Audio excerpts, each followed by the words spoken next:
ओम नमः शिवाय। हर हर महादेव। प्रिय भक्तों, आज हम सुनेंगे शिव महापुराण कथा अध्याय 13। पिछली कथा में आपने सुना कि कैसे भगवान शिव के क्रोध से दक्ष यज्ञ का विध्वंस हुआ। वीरभद्र ने दक्ष का शीश काटा और दधीचि मुनि के श्राप के कारण भगवान विष्णु को भी शिव गणों से युद्ध करना पड़ा। आपने यह भी जाना कि दधीचि को महामृत्युंजय मंत्र का उपदेश कैसे मिला और कैसे वे शिव की कृपा से अवध्य हो गए। अब सुनिए उसके आगे की कथा, जिसमें हम जानेंगे कि दक्ष यज्ञ के विध्वंस के बाद संसार में क्या परिवर्तन आए, देवताओं की स्थिति क्या रही और भगवान शिव ने किस प्रकार संसार का पुनः कल्याण किया। ब्रह्मा जी कहते हैं, हे देवर्षि नारद, दक्ष के यज्ञ के विध्वंस के बाद संसार में एक बड़ा भूचाल आ गया था। शिव के क्रोध की ज्वाला इतनी प्रचंड थी कि उसका प्रवाह हर जगह महसूस किया जा रहा था। दक्ष का यज्ञ जो धर्म के नाम पर किया गया था, पर शिव के अपमान से कलंकित हो गया था और उसका विनाश अनिवार्य था। जब वीरभद्र और उनके गणों ने अपना कार्य समाप्त कर कैलाश पर्वत पर वापसी की, तब यज्ञ स्थल पर एक भयानक दृश्य था। चारों ओर यज्ञ की सामग्री बिखरी पड़ी थी। देवतागण भयभीत और शक्तिहीन होकर पड़े थे और कुछ तो अपने अंगों को खो चुके थे। वायुमंडल में एक उदासी और निराशा छा गई थी। देवताओं का अहंकार चूर हो गया था और वे अपनी दीन दशा पर पछता रहे थे। जो देवता, ऋषि और अन्य व्यक्ति शिव का अपमान करके या उसका समर्थन करके स्वयं को शक्तिशाली समझ रहे थे, वे अब असहाय थे। उनके शरीर में जो कष्ट था वह तो था ही, पर उससे बढ़कर उनके मन में भय और पश्चाताप की अग्नि जल रही थी। वे समझ गए थे कि उन्होंने कितनी बड़ी भूल की है। अपनी इस विकट दुर्दशा को देखकर सभी देवतागण, जिसमें प्रमुख रूप से इंद्र, अग्नि, यम, वरुण, वायु, कुबेर आदि लोकपाल भी शामिल थे, अत्यंत व्याकुल हो उठे। वे अपने अपने लोकों में वापस जाने में भी असमर्थ थे। उनके तेज क्षीण हो गए थे और उनका बल नष्ट हो चुका था। ऐसी स्थिति में वे सभी एकजुट होकर मेरे पास आए और फिर मेरे साथ मिलकर भगवान विष्णु के पास पहुंचे। उनके मुख पर कांति नहीं थी, उनकी वाणी में भय था और उनके शरीर पर वीरभद्र के प्रहारों के चिन्ह स्पष्ट दिख रहे थे। वे नम्रता पूर्वक दीन भाव से हाथ जोड़कर हमारे सामने खड़े हो गए। देवताओं ने अत्यंत कातर स्वर में मुझसे और भगवान विष्णु से कहा, हे प्रभु, हे ब्रह्मण, हे अच्युत, हम सबसे भारी भूल हो गई है। दक्ष के अहंकार में हम भी शामिल हो गए और अज्ञानतावश हमने भगवान शिव का घोर अपमान किया। इसका परिणाम हमने भोग लिया है। वीरभद्र ने हमारा सर्वस्व नष्ट कर दिया है। हमारे अंग भंग हो गए हैं, हमारा तेज समाप्त हो गया है और हम शक्तिहीन हो गए हैं। हे दीनानाथ, अब हमारी रक्षा कौन करेगा? हमारा यज्ञ विध्वंस हो गया है और हम स्वयं कष्टों से घिरे हैं। हमें शिव के क्रोध से कोई बचा नहीं सकता। आप ही हमें मार्ग दिखाइए। आप ही हमारे पालक हैं। हम शिव के प्रकोप से भयभीत हैं। हमारी अज्ञानता को क्षमा करें। हमें इस संकट से उबारिए। देवताओं की इस करुण पुकार को सुनकर मुझे और भगवान विष्णु को भी उनके प्रति दया आ गई। हमने उनकी व्यथा को समझा। हम जानते थे कि भगवान शिव परम दयालु हैं, परंतु उनके क्रोध का फल भी उतना ही भयंकर होता है। हमने देवताओं को सांत्वना दी कि उन्हें सही मार्ग दिखाने का निश्चय किया। मैंने और भगवान विष्णु ने देवताओं से कहा, हे देवताओं, तुमने अत्यंत गंभीर अपराध किया है। भगवान शिव जो परमेश्वर हैं, समस्त सृष्टि के कर्ता धर्ता और संहारक हैं, वे ही परब्रह्म हैं। उनकी महिमा अनंत है और उनकी लीलाएं अगम्य हैं। उनका अपमान करना साक्षात विनाश को आमंत्रण देना है। दक्ष ने अपने अहंकार के वशीभूत होकर शिव का घोर तिरस्कार किया। उसने शिव को यज्ञ में भाग नहीं दिया और सती के प्रति भी दुर्व्यवहार किया। इसका परिणाम तो होना ही था। सती के आत्मदाह के बाद शिव का क्रोध प्रलयंकर हो गया था। वीरभद्र और महाकाली उसी क्रोध के स्वरूप थे, जिन्होंने अधर्म का नाश किया है। किंतु भगवान शिव परम कृपालु भी हैं। वे अपने भक्तों पर शीघ्र प्रसन्न होते हैं और जो सच्चे हृदय से पश्चाताप करता है उसे क्षमा भी करते हैं। तुम्हारी वर्तमान दुर्दशा तुम्हारे कर्मों का फल है, परंतु इससे निकलने का एक ही मार्ग है, भगवान शिव की शरण। तुम सभी को अपनी समस्त शक्ति और भक्ति के साथ भगवान शिव के पास जाना होगा। उनसे अपने अपराधों के लिए क्षमा याचना करनी होगी। उनसे दीनता पूर्वक प्रार्थना करनी होगी। वे तुम्हारे कष्टों को दूर करें और तुम्हें पुनः अपना तेज प्रदान करें। केवल वही तुम्हें इस संकट से उबार सकते हैं। हम भी उनके ही अंश हैं और उनकी इच्छा के बिना कुछ भी करने में असमर्थ हैं। ब्रह्मा और विष्णु के परामर्श को सुनकर देवताओं के मन में धैर्य धारण किया। वे समझ गए कि अब शिव ही उनके एकमात्र आश्रय हैं। उन्होंने अपनी दीनता स्वीकार की और शिव की कृपा प्राप्त करने का संकल्प लिया। वे सभी देवता, जिनमें प्रमुख ऋषि मुनि भी शामिल थे, मेरे और भगवान विष्णु के साथ कैलाश पर्वत की ओर प्रस्थान किया। कैलाश पर्वत, जो अपनी अनुपम सुंदरता और शांति के लिए विख्यात है, उस समय भी अपनी दिव्य आभा से चमक रहा था। वहां का वातावरण अत्यंत पवित्र और शांत था।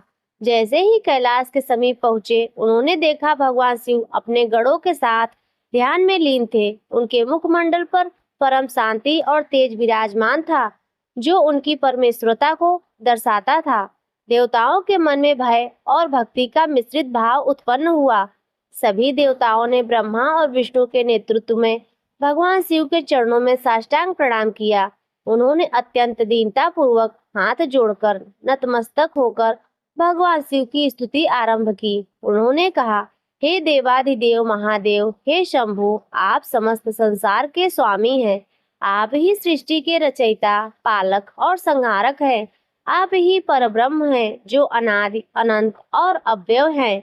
हम अज्ञानी और अभिमानी थे, जिन्होंने आपके स्वरूप को नहीं पहचाना। हमने दक्ष के अहंकार में पड़कर आपका घोर अपमान किया। हमने आपके यज्ञ भाग को न देकर और आपकी प्रिय पत्नी सती के आत्मदाह के समय भी उनका तिरस्कार करके महापाप किया है। आपके क्रोध का जो परिणाम हुआ है, वह हमने प्रत्यक्ष देख लिया है। हमारे सभी अंग भंग हो गए हैं। हमारा तेज नष्ट हो गया है और हम अपनी शक्ति खो चुके हैं। हे नीलकंठ, हे त्रिलोचन, आपकी महिमा अपरंपार है। आप ही समस्त जीवों के कल्याण करता है। आप ही करुणामय हैं। हम अपनी भूल स्वीकार करते हैं और सच्चे हृदय से आपसे क्षमा याचना करते हैं। कृपया हमारे अपराधों को क्षमा करें और हमें इस घोर संकट से मुक्त करें। हे प्रभु, आपकी कृपा के बिना हम जीवित नहीं रह सकते। हमारे यज्ञ नष्ट हो गए हैं। हमारी प्रतिष्ठा समाप्त हो गई है। आप ही हमें पुनः जीवन दान दे सकते हैं। हमें पुनः अपना तेज और बल प्रदान करें। देवताओं की यह स्तुति और करुण पुकार सुनकर भगवान शिव, जो परम दयालु है, धीरे धीरे अपने ध्यान से बाहर आए। उन्होंने देवताओं की ओर देखा और उनके मुखमंडल पर एक सौम्य मुस्कान आ गई। भगवान शिव ने देवताओं की भक्ति और सच्चे पश्चाताप को देखा। उन्होंने अपने क्रोध को शांत किया और मधुर वाणी में देवताओं से कहा, हे देवताओं, मैं तुम सबकी भक्ति और पश्चाताप से प्रसन्न हूँ। तुम सबने अपनी भूल स्वीकार कर ली है और यही सबसे बड़ा प्रायश्चित है। मैंने जो दंड दिया है, वह धर्म की रक्षा के लिए है और अधर्म को समाप्त करने के लिए था। मैंने दक्ष के अहंकार को नष्ट किया, जो मेरे अपमान का कारण बना। सती का त्याग और उनका आत्मदाह मेरे हृदय को अत्यंत पीड़ा पहुंचाने वाला था। उस क्रोध के परिणाम स्वरूप ही यह सब हुआ है। किंतु मैं अपने भक्तों पर सदैव कृपालु रहता हूँ। जो सच्चे हृदय से मेरी शरण में आता है, मैं उसे कभी निराश नहीं करता। तुम सबने अपने अपराधों का प्रायश्चित कर लिया है। मैं तुम्हें क्षमा करता हूँ। शिव ने आगे कहा, हे देवताओं, मैं तुम्हारे कष्टों को दूर करूंगा और तुम्हारे अंगों को पुनः स्थापित करूंगा। दक्ष का यज्ञ जो विध्वंस हो चुका है, उसे मैं पुनः पूर्ण करूंगा। दक्ष को भी मैं जीवन दान दूंगा। तब भगवान शिव ने अपनी योग माया से दक्ष को पुनः जीवित किया। उनके कटे हुए शीश के स्थान पर एक बकरे का शीश लगा दिया। दक्ष जीवित हो उठे, पर उनका स्वरूप ही बदल चुका था। बकरे का मुख होने के कारण उनका अहंकार कुछ हद तक कम हो गया था। दक्ष, जो अब जीवित हो चुके थे, भगवान शिव के सामने नतमस्तक हुए। उनका अहंकार पूरी तरह से टूट चुका था। उन्होंने सच्ची भक्ति और विनय के साथ भगवान शिव की स्तुति की। दक्ष ने कहा, हे महादेव, हे कृपानिधि, मैं अज्ञानी और घमंडी था। जिससे आपके वास्तविक स्वरूप को नहीं पहचाना। मैंने आपका घोर अपमान किया है और उसका फल भोग लिया है। मेरी पुत्री सती ने मेरे अज्ञान के कारण अपने प्राणों का त्याग किया। मैं ही उनके कष्ट का कारण बना। आपने मुझे दंडित करके मेरा अहंकार नष्ट किया और मुझे सही मार्ग दिखाया। आपकी महिमा अपरंपार है। आप ही परमेश्वर हैं। मैं अपने सभी अपराधों के लिए आपसे क्षमा याचना करता हूँ। मेरी अज्ञानता को क्षमा करें और मुझे अपनी शरण मिले। दक्ष की सच्ची पश्चाताप भगवान शिव ने अत्यंत प्रसन्न हुए। उन्होंने दक्ष को आशीर्वाद दिया और उन्हें धर्म के मार्ग पर चलने का उपदेश दिया। दक्ष ने शिव को परमेश्वर मानकर उनकी सेवा करने का संकल्प लिया। भगवान शिव की आज्ञा से शेष बचे हुए यज्ञ को पुनः प्रारंभ किया। इस बार यज्ञ विधिवत और शिव के सम्मान सहित किया गया। शिव ने स्वयं उस यज्ञ में भाग लिया और उसे पूर्ण करवाया। देवताओं को भी उनके खोए हुए अंग और तेज वापस मिल गए। पूषा के दांत वापस आ गए। भग की आंखें वापस आ गई। अन्य देवताओं को भी उनके कष्टों से मुक्ति मिली। सभी देवता और ऋषि मुनि आनंदित हो उठे। उन्होंने भगवान शिव का जय जयकार किया और उनकी कृपा के लिए बारंबार धन्यवाद दिया। संसार में पुनः शांति और व्यवस्था स्थापित हुई। यह सब भगवान शिव की परम दया और करुणामय स्वभाव के कारण ही संभव हो पाया था। ब्रह्मा जी कहते हैं, हे नारद, इस प्रकार भगवान शिव ने अपनी लीला से संसार को यह दिखाया कि अहंकार और अनादर का परिणाम कितना भयंकर हो सकता है और सच्ची भक्ति तथा पश्चाताप से वे कितने शीघ्र प्रसन्न होते हैं। उनकी कृपा से ही सब कुछ संभव है। जो शिव की महिमा को समझाता है और उनका आदर करता है, उसे कभी किसी भय का सामना नहीं करना पड़ता। ब्रह्मा जी कहते हैं, हे देवर्षि नारद, दक्ष यज्ञ के विध्वंस और उसके बाद हुई शिव की परम कृपा का यह प्रसंग अत्यंत महत्वपूर्ण है।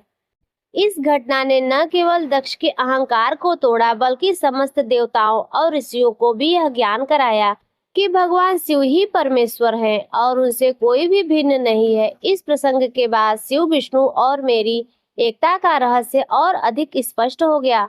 जब दक्ष बकरे का सिर प्राप्त कर पुनः जीवित हुए, तब उनके मन से अहंकार पूरी तरह से दूर हो चुका था।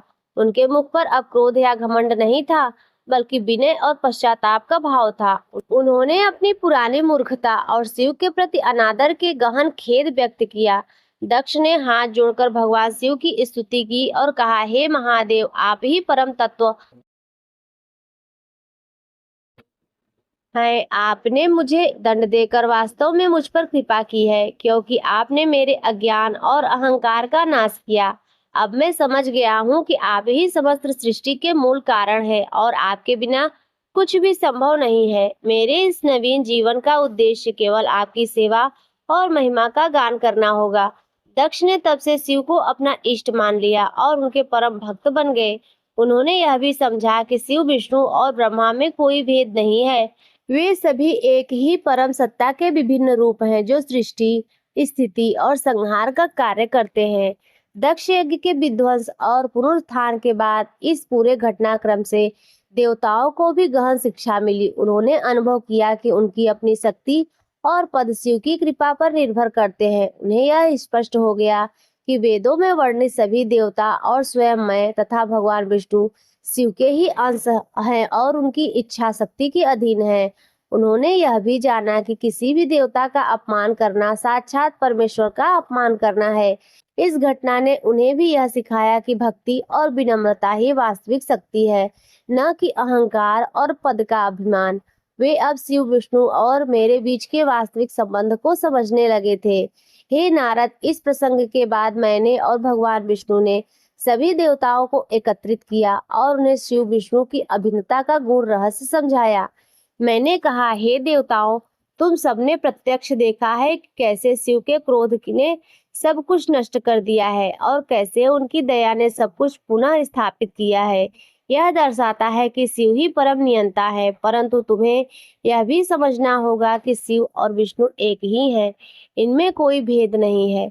भगवान विष्णु ने समझाया, देवताओं, मैं और शिव एक ही परम ब्रह्म के दो स्वरूप है। मैं विष्णु संसार पालन करता हूँ और शिव संसार के संहार करता है, परंतु पालन और संहार दोनों ही एक कार्य परम सत्ता के अधीन होते हैं। जैसे एक व्यक्ति आवश्यकता अनुसार विभिन्न भूमिकाएं निभाता है, वैसे ही परमेश्वर सृष्टि की व्यवस्था बनाए रखने के लिए विभिन्न रूप धारण करते हैं। लोग अक्सर मुझे और शिव को अलग अलग मानते हैं, परंतु यह अज्ञानता जो मुझे शिव से भिन्न मानता है वह वास्तव में परम तत्व को नहीं समझता। शिव मेरा हृदय है और मैं शिव का हृदय हूँ। हम दोनों एक दूसरे के बिना अधूरे हैं। मेरी पूजा शिव के बिना अधूरी है और शिव की पूजा मेरे बिना अपूर्ण है। दक्ष के यज्ञ में मेरा जाना दधीचि मुनि के श्राप के कारण हुआ था, परंतु उसके पीछे भी परमेश्वर की ही इच्छा थी, ताकि दक्ष का अहंकार नष्ट हो सके और शिव की महिमा प्रकट हो सके। मैंने जो वीरभद्र से युद्ध किया वह भी लीला मात्र था, ताकि यह सत्य स्थापित हो सके कि शिव की इच्छा के विरुद्ध कोई कुछ नहीं कर सकता। हम दोनों शिव और विष्णु एक दूसरे के पूरक हैं। शिव के बिना मैं नहीं और मेरे बिना शिव नहीं। जो व्यक्ति मुझ श्रेष्ठ मानता है और शिव को कम आंकता है, अथवा शिव को श्रेष्ठ मानकर मुझे कम आंकता है, वह वास्तव में अज्ञानी है और परम सत्य से दूर है। ब्रह्मा जी आगे कहते हैं, हे देवताओं, तुम भी यह जानो कि मैं भी उसी परमेश्वर का ही एक रूप हूँ। मैं सृष्टि का रचयिता हूँ। विष्णु पालक है और शिव संहारक है, परंतु ये तीनों कार्य एक ही सत्ता द्वारा निर्देशित होते हैं। हम त्रिदेव मिलकर एक ही परम ब्रह्म की शक्ति का प्रदर्शन करते हैं। अतः अब से तुम सब इस सत्य को हृदय में धारण कर लो कि शिव ही परमेश्वर हैं और वे ही विष्णु और ब्रह्मा के ही आत्मा हैं। उनकी पूजा और आराधना करते समय कभी भी भेद बुद्धि मत रखो। जो भेदभाव रखता है वह मोक्ष प्राप्त नहीं कर सकता। देवताओं ने ब्रह्मा और विष्णु के इन वचनों को ध्यान पूर्वक सुना। उनके मन में समस्त भ्रम और संदेह दूर हो गए। वे अब विष्णु और शिव की अभिन्नता और त्रिदेव की एकता को भली भांति समझ चुके थे। उन्हें ज्ञात हुआ कि शिव भक्ति ही परम कल्याण का मार्ग है। उन्होंने निश्चय किया कि वे अब से किसी भी देवी देवता का अपमान नहीं करेंगे और विशेष रूप से भगवान शिव का अनादर नहीं करेंगे। वे शिव की महिमा का गान करके और उनकी भक्ति में लीन रहेंगे। इस घटना के बाद संसार में शिव की महिमा का प्रचार और अधिक बढ़ गया।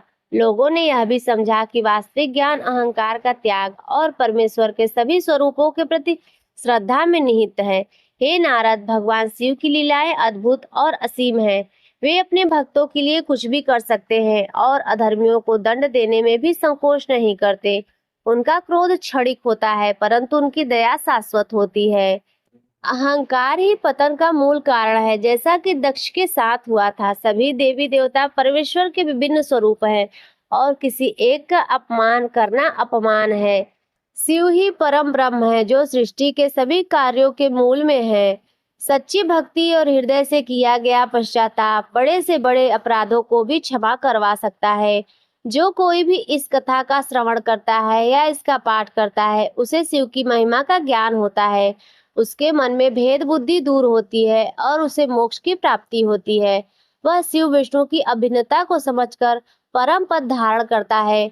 शिव की कृपा से उसे लौकिक और पारलौकिक दोनों सुख प्राप्त होते हैं।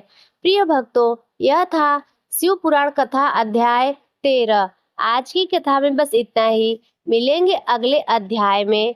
और अगर आज की कथा आपको अच्छी लगी हो तो वीडियो को लाइक कर दीजिए। चैनल पर पहली बार आए हो तो सब्सक्राइब कर दीजिए और कमेंट में हर हर महादेव अवश्य लिखें और अपने प्रियजनों तक शेयर अवश्य करें।